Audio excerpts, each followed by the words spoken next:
Welcome to the Drum Shuffle, a podcast offering insights, perspectives, and conversations for drummers. I'm your host, Jamie Eads.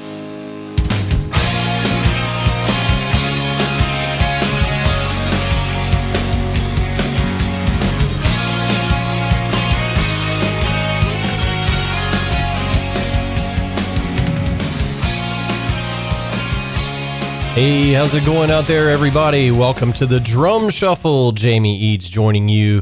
As always, this is episode 77.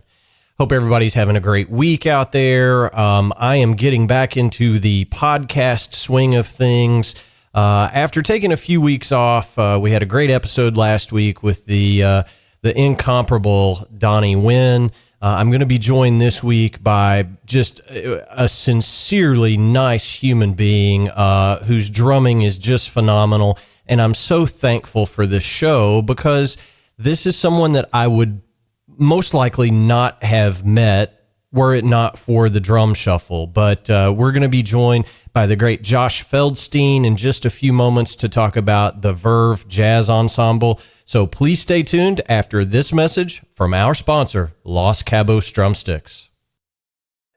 The best kept secret for drummers is finally out. Los Cabos Drumsticks may look like the sticks you grew up with, but these are not your father's drumsticks. Los Cabos Drumsticks is Canada's #1 drumstick brand, and they are coming to a retailer near you. With operations in over 28 countries worldwide, thousands of drummers have already discovered the Los Cabos difference.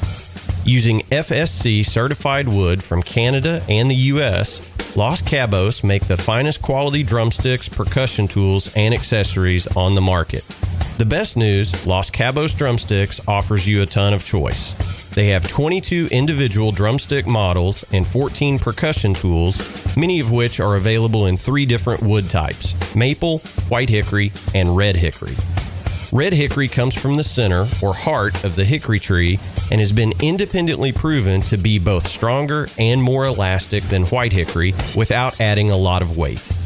While most drumstick manufacturers have shunned red hickory, Los Cabos Drumsticks has embraced it, becoming the only established stick brand in the world to offer a full line of red hickory drumsticks. To learn more about Los Cabos Drumsticks, visit them online at loscabosdrumsticks.com, follow them on Facebook, Twitter, or Instagram, and don't forget to ask for Los Cabos Drumsticks at your favorite retailer. Dare to be different. Join the Red Hickory Revolution with Los Cabos Drumsticks. All right, guys and girls, as I mentioned, we're going to be joined by the great Josh Feldstein in just a moment. It was so thankful to get him on the show. Josh is the band leader for the Verve Jazz Ensemble. And again, this is a group that probably wouldn't have got onto my radar were it not for the Drum Shuffle. But we had just such a great conversation. But let me just give some stats to you here. The Verve Jazz Ensemble has now released 6 albums. 5 of those albums have gone top 10 on JazzWeek. Their 2018 release, Connect the Dots, hit #1 on that chart. And their newest album, Night Mode, which was released in July, has been in the top 10 on JazzWeek for the past 5 straight weeks. So this is a group that is operating at a very high level and just doing really cool stuff. Great records that everybody should check out. But as I got to know a little bit more about Josh and talking with him, we just ended up having a great conversation, and I think there's a lot to learn from this. So please help me welcome to the Drum Shuffle, Josh Feldstein. Hey, good afternoon, Josh. How's it going today? Hi, Jamie. Great to be on the Drum Shuffle. So nice to be here. Oh, man, thanks so much for taking the time. We certainly appreciate it. Hey, listen, I just want to say this. I've been listening to the new record today, and man, what a fantastic band you have going. It's amazing. Thank you so much. That's very kind. Oh, it's just so good. It really is. And we'll get into all that. But, you know, traditionally here on the Drum Shuffle, what we like to do is start at the very beginning. I know you started playing drums at a very early age. Why don't you tell all of our listeners kind of, where you grew up and how you got into drumming so young? Well, I was a New York City kid, born in Manhattan, raised in Manhattan and Queens. And when I was 4 or 5, I began taking some music lessons at a Dalcroze music school in the city. So I was exposed to piano and all the basic stuff that the Dalcroze program offers. And at about the age of 10 or 11, I started to focus more on drums. And for whatever the reason, that instrument appealed to me. I began taking private lessons when I was living in Queens, New York. And I wasn't really thinking more about it than just, attending my weekly lesson and practicing on the pad and all of that, until something happened. One of my instructors at some point said to me, Josh, your style reminds me of Gene Krupa. Oh, wow. And I said, Gene Krupa? My style reminds you of Gene Krupa? That's unbelievable. Who's Gene Krupa? He's like, dude, you don't know who Gene Krupa is? Okay, I'm going to bring you a Gene Krupa record for your next lesson. I said, okay, great. So I listened to the music, and Jamie, I'm not kidding. I had no idea why he thought I sounded like Gene Krupa because I couldn't hear it. But I said, if he thinks I sound like this guy, that's good enough for me. Yeah. And that was it. Oh, that's amazing. And that's a good line. That's, that was funny. Legitimately. I'm not just putting it on. That was legitimately funny. So did you come from a musical household? Did your parents want you to take music lessons? Was there, a big record collection in the house? Well, I'm going to disappoint you and say no. Okay. My mother was an actress, and so she was obviously oriented towards the arts. My father worked in television, so my parents were oriented towards media. Okay. So there was support. Right. But in all the years that I practiced the drums, living in my home in Queens, nobody ever came into my room and said, would you play something for me? I never had that experience because they could hear everything right through the walls. So right. Yeah. I didn't have that kind of support in that sense, but they were certainly oriented towards the arts, and that obviously made a big difference. Okay. Well, now you said this instructor kind of heard Gene Krupa, so I'm assuming, and I don't want to date anybody here or anything like that, but it sounds to me like you were kind of going down the jazz path from the get-go. I mean, I know at a certain time when you went to a drum teacher, it was, okay, you're going to learn all of your rudiments. You're going to learn how to play on a snare drum, all that stuff. And a lot of those teachers were old jazz guys. So did you ever flirt with other styles besides jazz? Well, absolutely. As I was studying, they would introduce other types of books and other types of work that I would focus on. But what happened was that when Gene's music was shared with me, and I listened to his soloing, and I listened to the Benny Goodman big band, what happened was I became focused really on big band era music initially. Here's this 12 or 13 or 14-year-old kid listening to big band music. It's crazy. Yeah. But I really dug it. I dug the groove. I loved the soloing. I loved the energy. And at the same time, I was taking music in junior high school and playing in the band. So here were trumpets and saxophones and drum sets and basses and pianos. And so it would seem very, very contiguous. I mean, there I was listening to and playing instrumental music, and everybody seemed to be focusing in that direction at that time in my life. The big band era spoke to me, and soon enough I went from Gene to Benny Goodman to Stan Kenton to Basie to Ellington to Woody Herman to Artie Shaw and so forth. I just kind of worked my way through the bands, and I started hearing all these different styles and approaches, And I started listening to lots of different drummers, and then I came upon, of course, Buddy Rich, and I couldn't comprehend anything close to what Buddy was able to execute on the drums, but I was mesmerized, and I thought, my God, if this is what's possible with this instrument, the sky's the limit.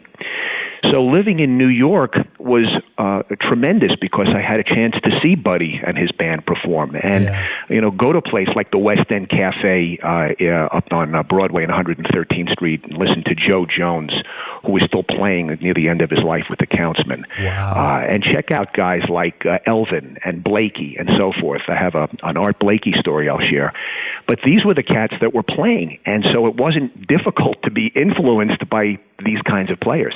Yeah, well, down here in the South, we, we have a saying, you're living at the foot of the cross kind of thing. It's it just meaning you're right there at the source. And I mean, I can only imagine being able to see Philly Joe playing, and I don't care if it's at his prime or at the end of his life. Just seeing the man play, I mean, that's got to be kind of a watershed moment for any drummer, right? Yeah. I would totally agree, Jamie. And I'll tell you an Art Blakey story. So I think I was 16 or so, and I went with a friend of mine to the Village Gate, no longer around, on Bleecker and Thompson Street in the Village. And I had a chance to see Art playing with his band. And I wasn't familiar with his music. I was only a kid. And there he was, and I was just absolutely fractured listening to his band and listening to him perform. And as soon as the gig was over and I was able to kind of clear my head, the next day I went and bought a record, and of course it was Moanin'. And I must have listened to that album 900 times. I couldn't get enough of that sound. And what happened then was a switch flipped in my brain, and it was about hard bop, and it was about that whole sound and that whole era. And of course, that then led me down the path of listening to the cool era stuff from Miles and Coltrane, getting into all of the Max Roach and Clifford Brown stuff. On and on and on. Of course, Max Roach, and then I of course have to focus on Elvin Jones, and I discover through other channels the Dave Brubeck Quartet, and I discovered Joe Morello, and then when I started listening to Morello's music, it's another complete stop. I mean, I just could not get enough of Joe Morello's drumming. I thought that his playing was unbelievably musical. I couldn't believe his technique. I couldn't believe his ability to play rhythmic approaches that, again, at a young age, I could not even begin to understand.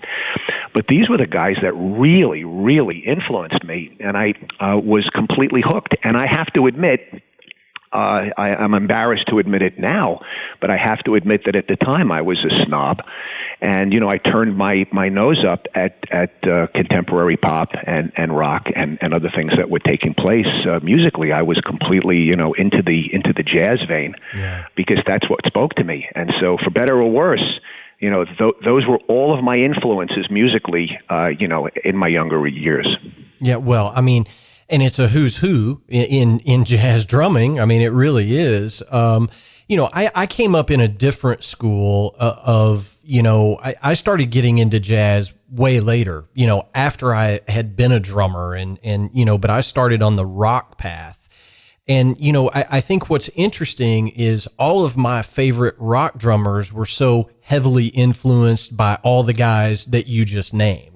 I was really into, Ginger Baker and Mitch Mitchell and John Bonham and all these guys that grew up with the jazz stuff. So it really is a family tree of drumming that's pretty incredible, really. I mean, if you think about it. Well, you can apply, and I'm sure all drummers know this. You can apply the kinds of techniques and soloing and riffs and so forth in almost any style to almost any other style. as long as the groove is consistent and it's interpreted correctly and meshed correctly with the music, it all works. You know, I mean, you can go anywhere with almost any style. And if you take a look at, as an example, Joe Morello's Master Studies books, you know, he makes it perfectly clear that all of the work in these books applies to rock drummers, jazz drummers. It doesn't matter what style you play. I mean, your chops are your chops. You got to be able to play the instrument. So it applies, and I completely agree with your comment. Yeah. So, as a young drummer, being in New York City, at what point did you decide, hey, you know, I'm going against the wall with this, you know, I'm going to try to make a career out of it? And, you know, how did that influence your educational choices? You know, so when you were high school age, you know, playing in, you know, jazz ensemble, all those things, was it at that time in your life that you said, hey, I'm really going to chase this? Or did you go to college to, I don't know, be an engineer or something? Well, actually, I completely did it in a back-asswards way. My approach, even as a young player, wasn't oriented towards a career. I was playing with friends of mine that I held in esteem and I thought were really superior musicians. And I saw the challenges that they were having in terms of work and a career. And I thought to myself, wow, you know, if guys like this are going to have a hard time, you know, is this really the path I wanted to take? So my orientation, Jamie, when I was younger, going into my 20s, I was really thinking much more along the lines of avocation. I loved the music. I continued practicing. I would play with groups. I would do some gigging and so forth. But for me, it was a love and it was a passion, but not necessarily a career. I followed a career in other areas to make a living because I didn't think I was going to make much money playing jazz. I mean, that just didn't seem like a happening thing. And what ended up happening, kind of fast forward, you know, another decade or so, it became clear to me that the passion was never going to extinguish relative to music. And I continued to practice. I started taking lessons again about 10 years later because I got seriously into it. I toured with a big band for a while, and I did a lot of other gigs, trio gigs and smaller group things. But I loved the big band thing. And fast forward to 2006, I was living in Connecticut, and one thing led to another, and I had a chance to start playing again. And I crossed paths with a very young tenor saxophonist at the time who had just graduated from Westcon College. His name was John Blank. And I was really, really impressed with John's playing. I thought he was a fabulous musician. And I approached him and I said, you know, I would be interested in seeing if we could hook up and do something musically together because I think that your style really works with my vision and my ears relative to jazz. And he said, cool. And we ended up working together and playing together. And that was the genesis of me forming the Verve Jazz Ensemble. We ended up developing a following, pretty significant following in the Connecticut area. We were in the Danbury, Connecticut area at the time. And the band started to get hired to perform in, you know, all different kinds of venues, country clubs and other clubs in the Connecticut area. And the name of the band, maybe you could take a moment just to talk about this because this is always a question that comes up. Verve Jazz Ensemble. What kind of audacity do you have to take the name Verve? The record label Verve, you know? And I said, wait a minute. Give me a chance. Let me explain. So the name of the band came from this extremely innocent perspective, and here's where it originated from.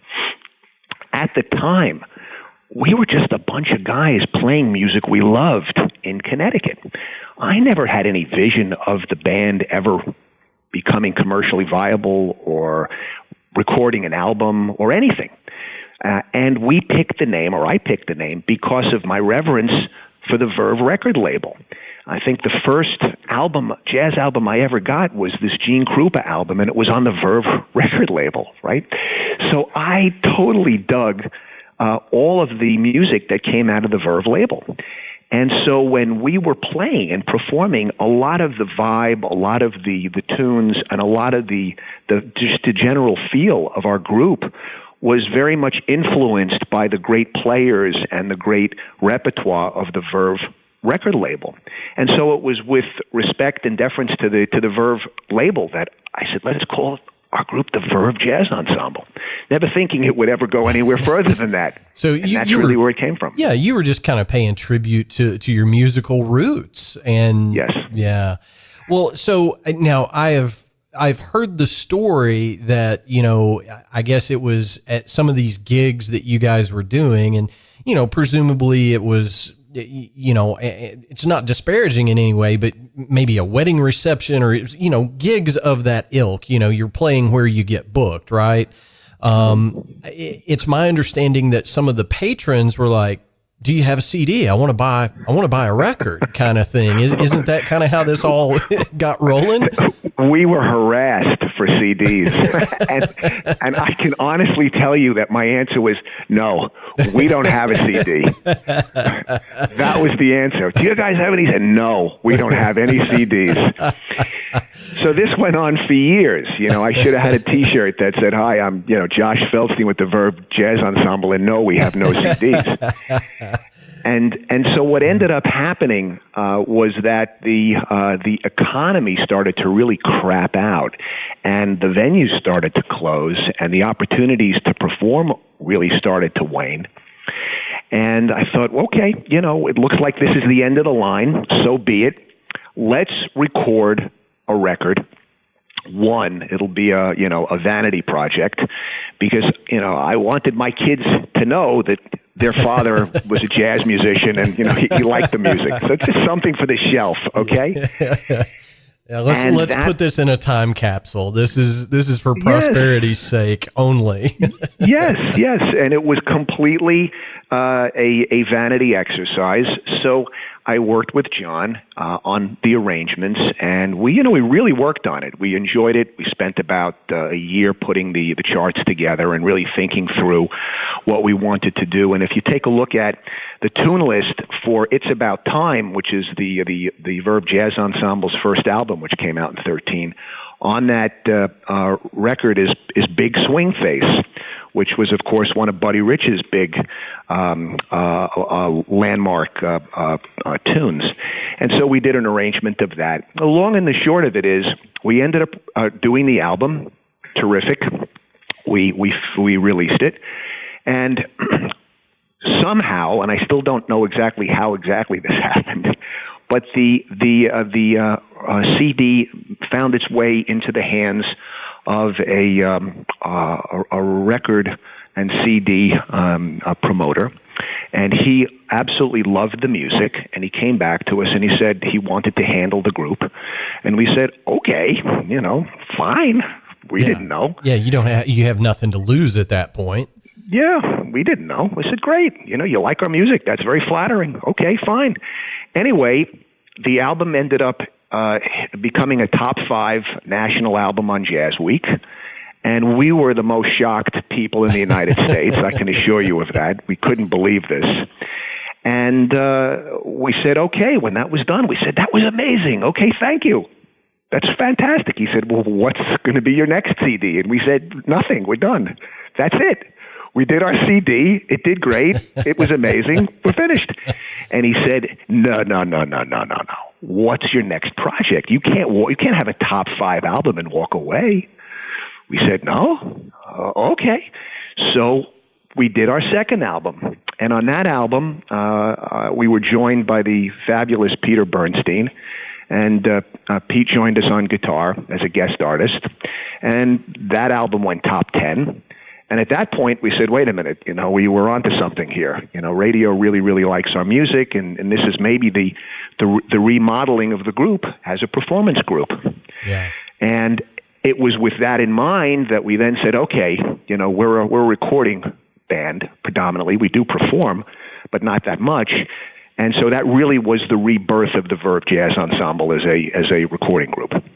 That's just amazing. I mean, what a tremendous testament to being able to play, and, you know, a little bit of luck in there for your material to find its way where it needed to be, you know, let's face it. And, you know, I mean, I can only imagine, you know, you've got a top 5 record, and, you know, those royalty checks for, $5, $6 start rolling in, and you start thinking, I can make a career out of this. You know, if I do this once a year, I might have enough to buy a meal for my family in a decade. So that's, you really understand the business behind the jazz. And you know the old joke, how do you make $1 million a year as a jazz musician? You start with 2. That's right. That is exactly right. Well, it works. Yeah. But I mean, I think it's pretty interesting to me, you know, you guys just released album number 6, which again, you know, as I said at the top of the episode, I've been listening to it, and it's really good. You know, I don't just, you know, throw that around willy nilly. But of course, you know, the first thing that, as a drummer, as soon as I, you know, opened it up, the first thing I saw was Drummerello, right? Went to it immediately. And, you know, you mentioned the late, great Joe Morello earlier. Your take on that is it's awesome. I mean, it's great. So thanks, Jamie. Oh, you're welcome. So talk to me a little bit about the recording process. Are you guys going into, you know, a big pro studio to do your records, or is it more of a project studio kind of thing? Because it sounds so good. Well, thank you. I really appreciate the kind words. Let me back up a little bit and talk about Drummerello and a little bit about the band and how we approach our projects. Please. So, first of all, you know, as the leader of the band, I get to pick and choose what I want. You know, Buddy Rich had a great line long time ago. He was playing a gig somewhere, and at the end of the first set, he stood up in front of the audience, as he always did, and started bantering. And he said, "Okay, anybody have any requests? We haven't had a single request all night." He said, and there was nobody who raised their hands. There was nothing. He just said, forget it. I'm going to play what I want. It's my band. He went right back behind the drums and called the next tune, Buddy Rich. So I say, you know what? The joy of being the leader of the band is that I get the enjoyment of being able to pick the tune list. Yeah. So one of the things that speaks to me as a drummer, obviously, is to find music that is deferential to some of the great influences that I've been fortunate enough to absorb knowledge and musicality from. Buddy was obviously huge. Gene Krupa, obviously we've talked about him. And on our prior album, Connect the Dots, we played Disc Jockey Jump, which was a Gene Krupa, Jerry Mulligan tune from like 46 or something that I've always enjoyed, and we did a rendition of that. And so for Night Mode, our current album, I wanted to turn my attention to Joe. I had a chance to study very briefly with him at the end of his life. But I've also been super fortunate to study with one of his proteges, and that's John Riley. Oh, wow. And, yeah. So John has been my instructor for years. And through John, I've had a chance to, of course, learn so much. He's been an incredible influence in my playing. We'll talk more about that. But, of course, he studied with Morello when he was a teenager very, very intensively. So he had a lot of Joe Morello influence. And, of course, he's been able to tell me all kinds of stories about Joe, and they've been all fabulous. So what happened was I came across a tune that Joe played at the Buddy Rich tribute performance. I think this was in 93 or 94, Jamie, something like that. They had some of the greatest drummers in the world coming together, all different styles, playing with the Buddy Rich Big Band, and it was a tribute to Buddy. And Morello played, and the tune that he played was Drummerello. Well, I listened to this tune the first time, and I just laughed. I thought it was just such classic Joe. His chops were amazing, even though I think he was probably in his late 70s when he played it. And the band sounded great. I loved the tune, and I just said, boy, that's so much fun. So I took the tune to John Riley, and I said, John, we got to talk about this. We got to help me transcribe some of these licks. I want to understand some of this stuff. And we spent an entire lesson one day. I remember sitting in his studio. We spent about 2 hours going over the video. And we were just working on transcription stuff. And it's like, I love that lick. How does he do that? What is this? What's the sticking? We did all that. So that was such a tremendous influence. I then took time over the next, few years and just worked on the stuff. I would just work on the various components of the solos and so forth. And Jamie, here's the thing that's absolutely like a teaching moment that I'll share, which is that there were a lot of things that Joe was doing in his soloing at the time I could not even come close to doing. So what I needed to do was take 5 steps backwards and start working on all kinds of foundational things that I needed to build up to get to the next step to build up, to get to the next step to build up, to eventually get to the point where I could slowly begin to execute some of what Joe was playing in his soloing. Yeah. It took me a while. Yeah. But that was the exercise. And so after I had gotten to the point where it started to come together, I'd reached a level of practice and competence, at least in this particular area, where I said, I'd love to try to take a crack at this. And that was where the impetus to record Drummerello came from. I will say, though, that because we are a recording group and we think about radio in the way we create our arrangements, Joe went on and played, a lengthy solo, just kind of an open solo, and the band came back at the end. We didn't do that. We kept it to I think a couple of 32-bar solos and, a lot of back and forth. So we did trim it down so that the tune, was manageable for radio. But that aside, that was really the genesis of Drummerello. And I would encourage everybody to check out Joe's performance because it's classic. Well, yeah. And, I immediately, as soon as I saw it, I knew what the inference was, the reference to Joe. And as I listened to it, the thing that was particularly, what's the word I'm looking for here? The thing that stuck out to me is that your style was very true to Joe's. And it's very hard for me to explain it if you don't understand Joe Morello and how he played, but it was always just super technically proficient. But at the same time, it was not robotic. You know what I mean? It was very musical, but yet the technical expertise that he was displaying was always, at the top of the game kind of thing. Yeah. I think that's a fabulous way of incorporating the essence of what Joe Morello brought to the drum set. He was an amazing technician. I mean, his chops were just, world class. I think he was the number 1 jazz drummer in the world for 10 or 12 straight years at his prime. And at the same time, his musicality was fabulous. If you listen to his performing in his Dave Brubeck years, he was a drummer who enhanced the musicality of the quartet. He wasn't a guy that was all about listen to me. That wasn't Joe. He was not that kind of guy. He'd be the first to say that Buddy Rich, you listen to his solo, Buddy brings the house down. That wasn't Joe's approach, but yet, there are YouTube recordings of Joe soloing that are breathtaking. Yeah. Absolutely breathtaking. So, his approach to music was being an absolutely fabulous technician, but the musicality was just as important. And as a musician myself, I listened to the playing of guys like Philly Joe Jones and Art Blakey, and I was highly influenced by those kinds of drummers. Go back to the beginning of jazz drumming and listen to guys like Joe Jones, Papa Joe Jones.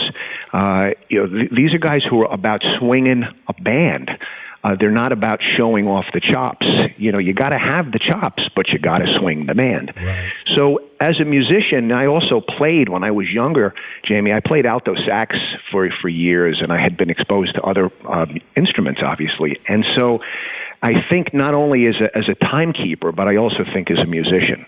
And so I listen to the music of a Morello, and it really speaks to me, or a Jack DeJohnette for that matter. You listen to guys like Roy Haynes or Jeff Hamilton as a brush master. Yeah.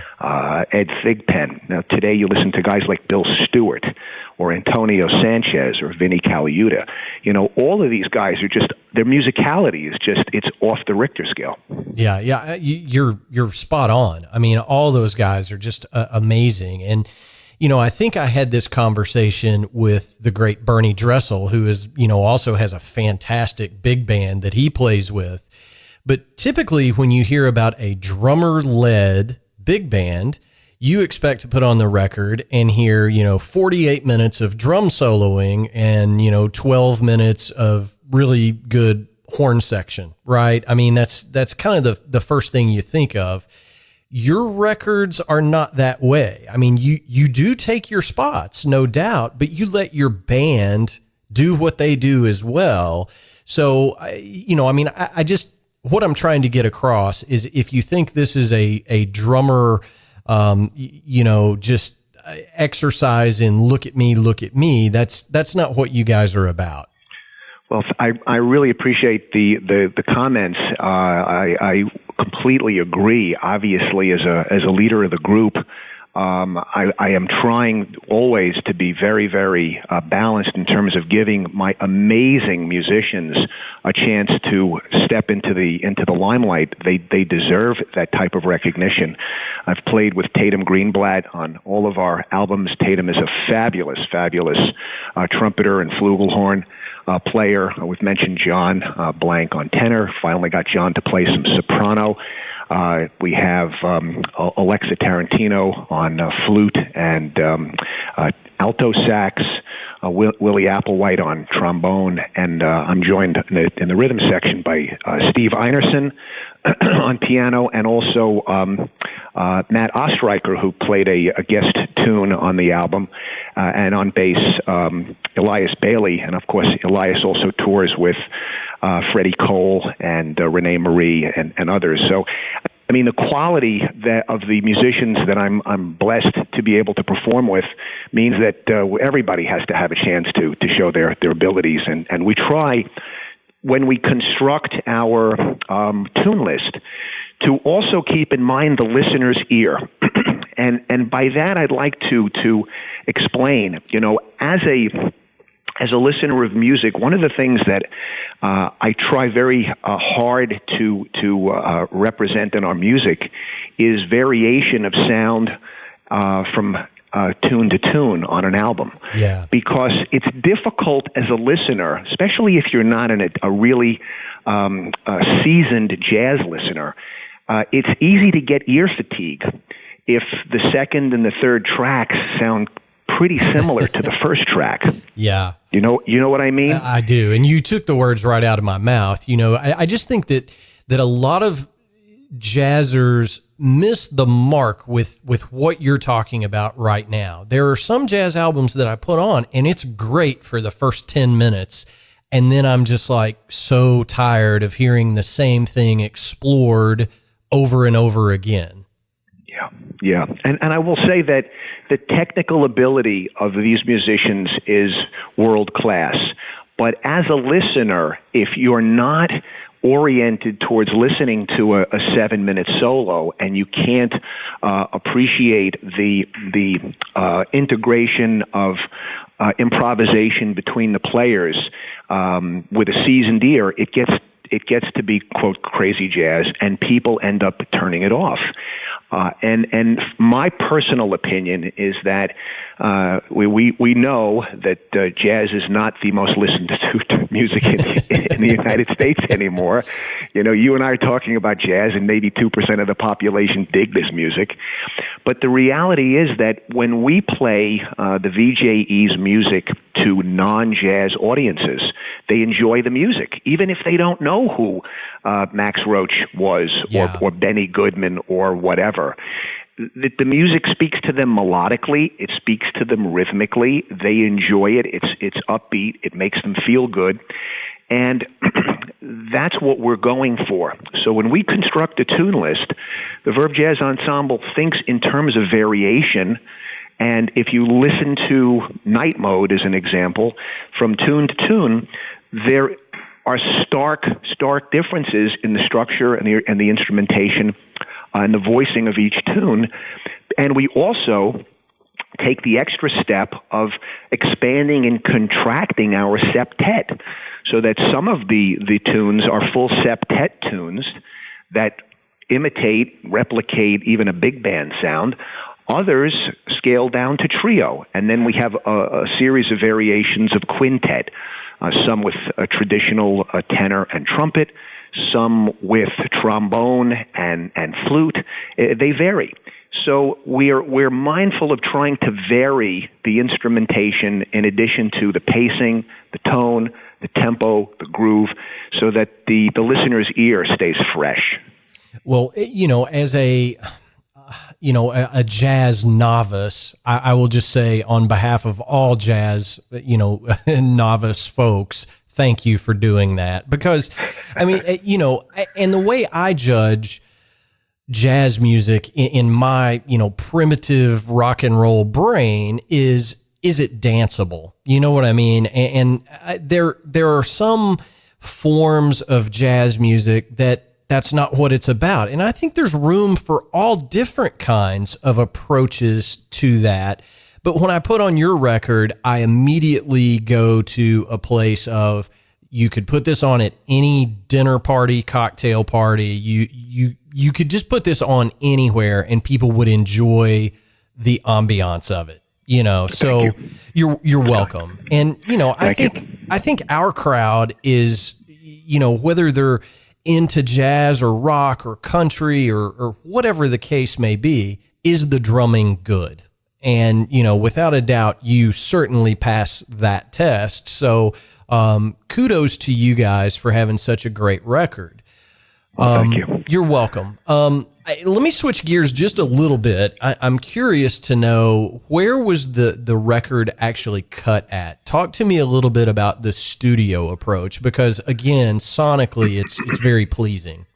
Well, thank you. We got sidetracked and didn't get a chance to answer that. I'm glad you. Oh, no problem. This is a great conversation.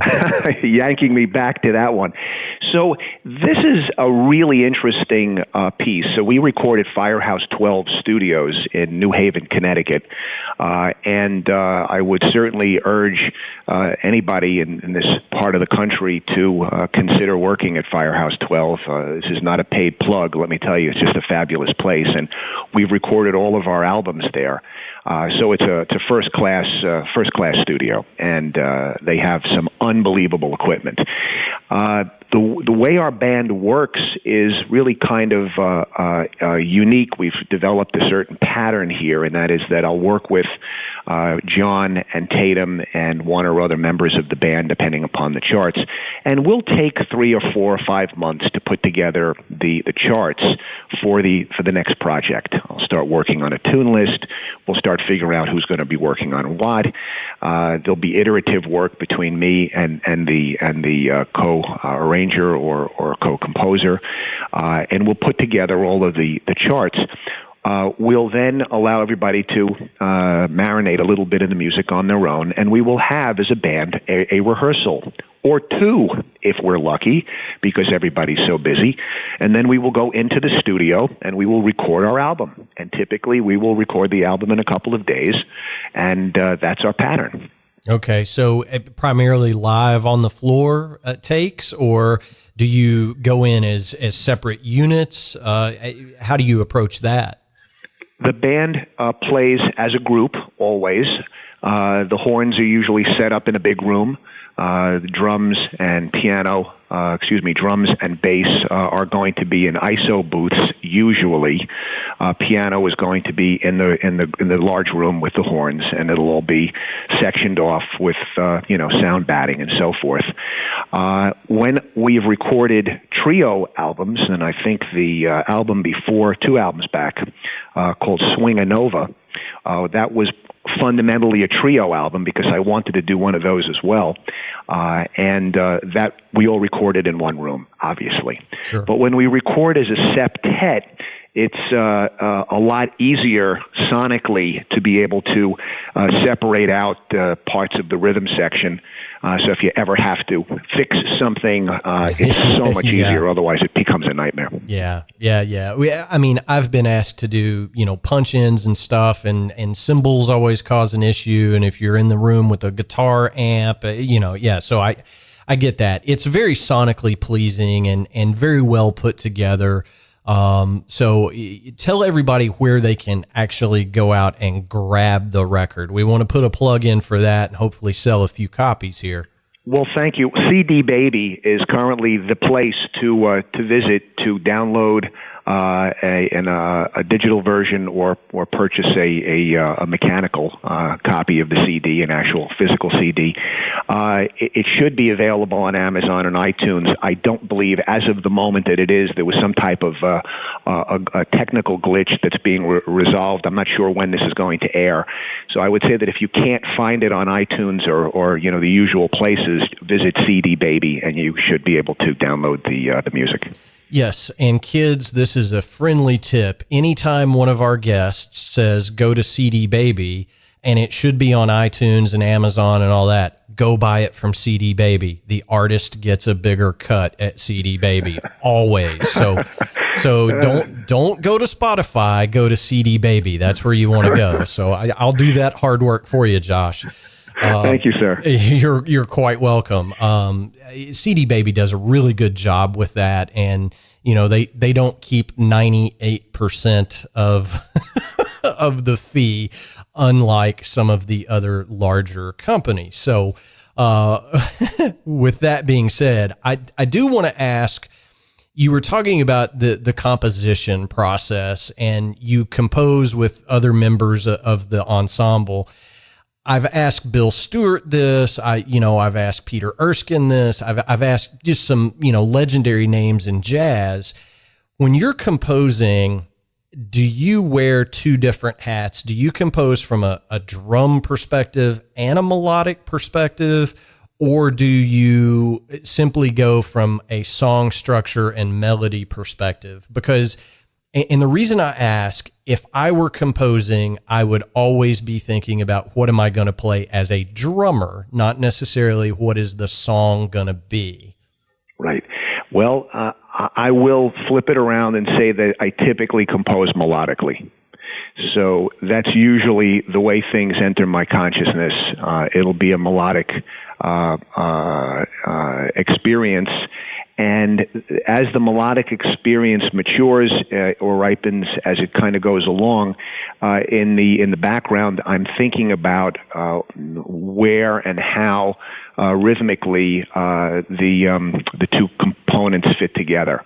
So they don't quite happen simultaneously for me. It's a melodic process first, and then the groove fits into it. And sometimes the groove changes my approach to the melodic process, but often it's simply a melodic process. First, I get that out of my brain, I begin to think about it, and then I can kind of back into what I think would be the most musically pleasing support rhythmically for the melody. Gotcha. Well, and that makes sense. I just find it infinitely, entertaining to hear how different people approach it. One of the great young jazzers, Brandon Goodwin, Bees is his group. We talked about this, kind of at length in his interview on the show. And I think rock guys or country guys or pop guys or whatever always approach it from the rhythmic standpoint, whereas, guys that are well-versed in jazz always go from a melodic standpoint first, or at least, my totally non-scientific polling has shown that anyway. So I just find it interesting. Yeah, and the thing is that there are, for example, we did a rendition of Stan Kenton's intermission riff on our prior album, Connected Dots, and that was number one album on JazzWeek when that came out, and it was really well received. And one of the tunes, again, on that album was a Stan Kenton classic, Intermission Riff. And that's just a straight ahead swinger. We played that. I laid that down to a Bernard Purdie shuffle. Awesome. It's like, okay, but we want to play the tune, but we're not just playing the tune. We got to do something with that tune, right? So in that exercise, it was a rhythmic approach to reinterpret a previous approach to the classic. So having said that, the melodic thing happens first in terms of original compositions. When it comes to reimagining classics or cover tunes or standards, I frequently will think rhythmically about the tune first. Yeah. So it flips around the other way. Absolutely. Well, again, just a fantastic record. I encourage all of our listeners to go out and grab a copy of it, because I think our crowd will really enjoy it. So they should all definitely check it out. So Night Mode by the Verve Jazz Ensemble. Now, this would not be a drum-related conversation if we didn't geek out on gear for at least just a moment or two. So, we're two drummers. Let's talk a little bit about gear. Talk to me a little bit about your approach to gear. Do you view drums as just a tool, something to use, or are you, I can only have a 1973, Gretsch 10-inch. I don't know what what your story is, but talk to us about it. I'm a really, really modest guy when it comes to my instrument. I play a Gretsch Catalina kit. I have two of them. These are the small Catalinas. And I have become a Gretsch Catalina guy for a couple of reasons. Number one, the kit sounds great. Number two, it's a small kit. It's easy to move around. It fits into a studio setting very easily. And there's enough stuff to carry around as a drummer without making your job even harder. So I have found that I think about getting this amazing DW kit and spending $7,000 and this and that. And then I think to myself, who am I kidding? This is fine. You can play the Catalina kit. It sounds great. Put some new skins on it and tune it correctly, and it sounds good. Stop. That's the good thing about us drummers is it's just a wood cylinder with a couple of Mylar heads bolted to it, really. Exactly. What about cymbals? I know jazz guys, I'm a cymbal fanatic, even in rock settings, I've got a different cymbal for every different kind of session I could ever play. But, are you, tell me what you're a fan of. What do you play? Well, I am a Zildjian cymbal guy when it comes to my ride. I found a ride cymbal many years ago. It's an old Zildjian. It's a heavy, I think it's 22-inch ride, stage ride, and that is my signature ride cymbal. And I will keep that going, as long as I'm playing. That's it. My alternate ride, I will switch out. And so I have a series of additional rides depending upon the tune.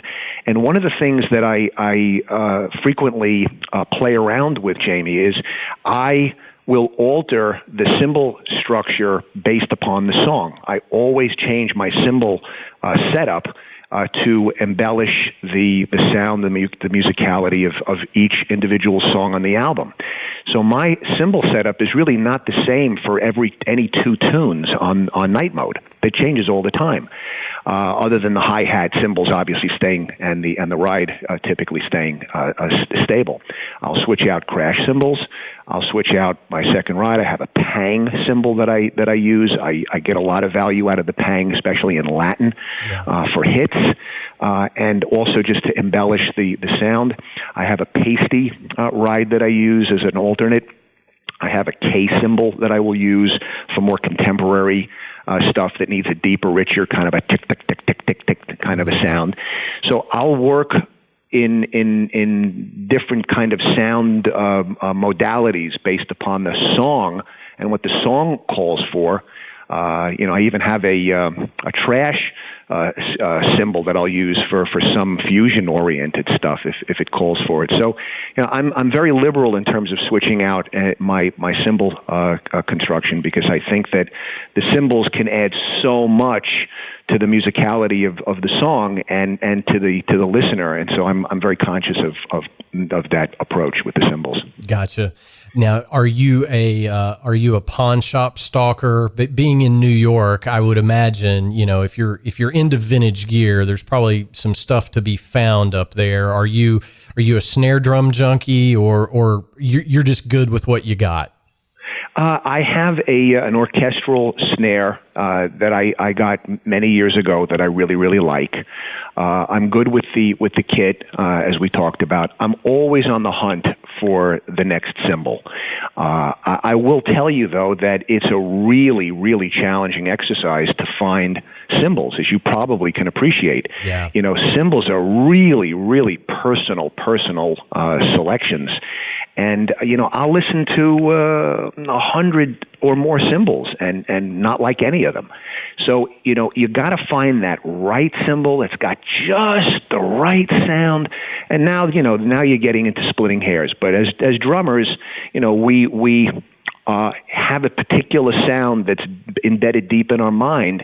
And until you hear that sound, you keep searching for it. Yes. Yeah. Truer words have never been spoken. And, somebody said to me once, do you know why the guitarist is playing a blue guitar instead of a red guitar? Because the blue guitar was on sale. They don't care. It's That's funny. But now when it comes to cymbals, man, I mean, it's just not that way. You're playing on a cymbal that you don't like, your day is not a good day. Yeah, that's very, very true. And, I did my searching for 20 plus years until I came across what works for me. And it happens to be Dream Cymbals out of Canada. And I have yet to hear one of theirs that's like that I would say, no, I'll pass. I'll never hit that kind of thing. You know what I mean? So it's when you find what you're looking for, it's that aha, holy grail moment. Well, I wrote it down. I'm going to go check out Dream Cymbals. Absolutely. Yeah, I need to check out Dream Cymbals now. Yes, you do. If you like that old K sound, they've got a whole line, the Bliss line, very, very old K-esque, and I love them. So definitely check them out. I'll give them a free plug here on the show. Now, yeah, for sure. And I'll talk to you a little bit about it offline as well. But one thing that I do want to get out here, I think this has been a fantastic conversation, and I've really enjoyed it. And so have I. I'm sure our crowd has as well. But we always ask our guests for a good piece of advice to take out there in our musical or drumming lives. You've been at this for a while. Share with us a good piece of advice that we should all follow. Great question, and I have a two-part answer. How's that? That's perfect. Okay. I'll give you bonus points if you can come up with three. Oh boy, the pressure's on. Yeah, for sure. Let me start with what I would consider to be a really, really important insight that took me way too long to figure out, and I would like to shorten the learning curve for many, many, many younger drummers who are listening to our discussion today, and that is learn how to practice. And what occurred to me is that if I wanted to become a better drummer, I had to work on what I did not do well. Yeah. That had to be the focus of my practice, not continuing to play what I can play with muscle memory and with some degree of energy and vitality and confidence, but to look honestly at the parts of my drumming that weren't good an eye view. And for me, it was my left hand, it was independence, it was more complicated rhythmic structures. Whatever it is that as a drummer is your weak spot or spots, where you'll have many, many, many weak spots, those are the things to work on slowly and patiently. And when you fall in love with practicing what you can't play well, your playing will suddenly become much, much better. Yes. And everything changes. And this was something that I really didn't discover until, 20 years later than I really should have. And I wish that I had learned that lesson. So that would be really kind of my piece of advice or guidance that I could offer other drummers that I hope would be helpful. The other thing I will say to my jazz drumming colleagues is, here's an exercise that my instructor, John Riley, shared with me years ago that literally changed my playing. And what it was he said, "Are you familiar with Stick Control, the book by George Lawrence Stone?" Well, just about everybody's heard of the Stick Control book. I think it came out in what, Jamie, 1935? Oh, it was a long time ago. Yeah, right? So the thing's been out for whatever it is, 85 years ago. Stone wrote this book, and George Lawrence Stone was Joe Morello's teacher. I don't know if people even, heard of Stone as a teacher of Morello, but there it is. So John takes out the book and he puts it on the music stand and he says, "Okay, let's work on this." And he turns to page 5, which is the very first page in Stick Control. And there you see a series of 2-bar, 8th note exercises, right, left, right, left, left, right, left, right, right, right, left, left, and so forth and so on. I was like, okay, that's easy enough. He said, no, you're not going to play it as written. Here's the way you're going to play this page. You're going to play a ride groove on the right hand. You're going to play 2 and 4 on the hi-hat. Ding, ding-a-ding, jing-a-ding, jing-a-ding, jing-a-ding. And then while you're doing that, the right hand is going to be played by the bass drum, and the left hand's going to be played as written. Oh, wow. I said, "You're kidding me, right?" No. He said, "Watch this." So he's playing ding, ding-a-ding, ding-a-ding, and it's right, left, right, left. So it's bass drum, snare drum, bass drum, snare drum, 8th notes. Do, get-do, get-do, get-do, get-do, get-do, get-do, get-do, left hand, and then right hand. He does this, and he goes down the whole page. There's 24 of these 2-bar exercises. Well, I'm like, oh, that's impossible. I'll never be able to. That's ridiculous. Well, P.S., I practiced this. I think I started at 60 beats a minute. I could barely do it. And I worked on this exercise for 3 solid years. And I got to the point where I could play the whole page at about 200 beats per minute. And it allowed me to develop my right foot, my bass drum playing, as literally another limb, so that I could comp with my right foot as competently as I could comp with my left hand. And it transformed my playing as a bop drummer, as a jazz drummer. It was one of the most valuable exercises, and to this day, as a warm-up, I will run through the page, and I'll take 5 or 10 minutes, and it's just a foundational exercise for me. So I would encourage everybody to get a copy of Stick Control, go to the first page, and run through it this way. And I said to John when I was doing this exercise, I said, "So tell me, John, what do we have to do? What's on the next page? Where do we go from here?" He said, "You don't need the rest of the book." That's fantastic. Well, I will just say this, my experience with Stick Control has been amazing value in what you learn there. It's a lot of younger drummers don't realize how important those things are, and the amount of value that you're getting from a book that is, getting close to 100 years old, as you stated. It's pretty amazing, really, that a guy that just approached it from that one little slice of drumming, to see how much you can learn and grow in that is, it's phenomenal. It really is. It is. And, it takes innovators like Morello and the John Rileys of the world and the Peter Erskines of the world, to be able to unpack the miracle of innovation that you can pull out of this stuff. Let's face it, the drums have not been around very long. I mean, it's a relatively new instrument. It's a bunch of stuff that people put together. The trap set, go back 80, 90 years. It was a guy played the bass drum, a guy played the cymbal, there was a snare drummer, and now it's become this contraption. Yeah. So, we're really still trying to figure out what can you do with this instrument.